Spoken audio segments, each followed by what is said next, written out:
Hello guys, welcome back to my mini vlog. Guys, ఈరోజు అయితే నేను బిర్యానీ అదే మంది తిన్నాను అని చెప్పేసి నేను మా అన్నయ్య మా వదిన చెల్లి అందరం కలిసి పాలకొండలో ఉన్న మంది దర్బార్ దగ్గరికి అయితే వచ్చేసాం గాయ్స్. ఇక్కడ చూసుకుంటే నిన్న మా ఊర్లో మా బాబాయ్ పెళ్ళి అయింది. గట్టిగా బిర్యానీ తిన్నాం, నైట్ అన్ని గట్టిగా ఎంజాయ్ చేసాం. మళ్ళీ ఎర్లీ మార్నింగ్ మంది కావాలని చెప్పేసి మంది దగ్గర ఇంకొస్తాం గాయ్స్. చూస్తే ఎక్కడ గాయస్ మేము స్టార్టింగ్లో డోర్ ఏం చేసాం గాయస్, దాని అందరూ అదే ఓపెన్ అయిపోతుంటే మా చెల్లి భయపడిపోతుంది. నెక్స్ట్ గైస్ మా వదిన మా అన్నయ్య అయితే మెనూలో చూసేసి తందూరి చికెన్ విత్ ఫుల్ మంది ఆర్డర్ చేశారు.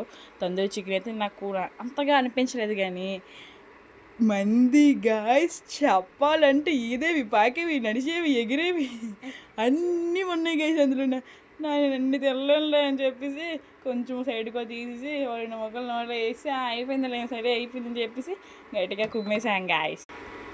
మర్చి చూసారా మా చెల్లి మా అన్నయ్య అందరూ ఎగ్జైట్మెంట్ అలాగా వీడియో తీస్తుంటే నేను వీడియో తీసుకుని ఒక పక్క నుంచి తినేస్తారా చూసారా గైస్, నాకు లేకుండా తినేస్తారు ఏ చేస్తాం మరి అలా ఉండదు మనం అందరూ. అంటే వీడియో తీసినోడికి ఏమంచో లాస్ట్ మిగిలింది, ముందున్న అందరూ చూసారా గైస్ ఎన్ని ఉన్నాయి ఐటమ్స్ అన్నీ గాయస్. అవి ఇదేవి పాకరేవి ఎగిరేవి నడిచేవి అన్నీ ఉన్నాయి గైస్. అందులోనా నాకు ఇష్టమైన చికెన్ కర్రీ మాత్రం పెట్టలేదు, చికెన్ తందూరి చికెన్ ఫ్రైలో పెట్టారు. ఫైనలీ అయితే బిర్యానీ అయితే ఫినిష్ చేసి ఉంచేసాం.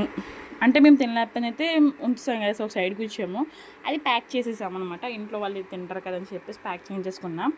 ఎంతలోపు చూసారా మా అన్నయ్య మా వదిన హ్యాండ్ వాష్ కిలో ఇంకా రాకుంటుంది. మా చెల్లి ఏమంచి చూసాను ఏం పెద్ద నేనే అంటే చేతి వాటర్ ఎందుకు వేస్ట్ చేయమని చెప్పేసి టిష్యూ పేపర్ తోటి అడ్జస్ట్ అయిపోతుంది. మనకి ఎక్కడికి వెళ్ళినా షోకులు ముఖ్యం కదా. రెస్ట్ రూమ్లో కూడా స్టంట్ తింగుతున్నాం గాయస్. మేము పాటలు వేస్తే అడిగి ఎంత వేస్తానో చూడండి గాయస్, అలా ఉంటుంది మనతో.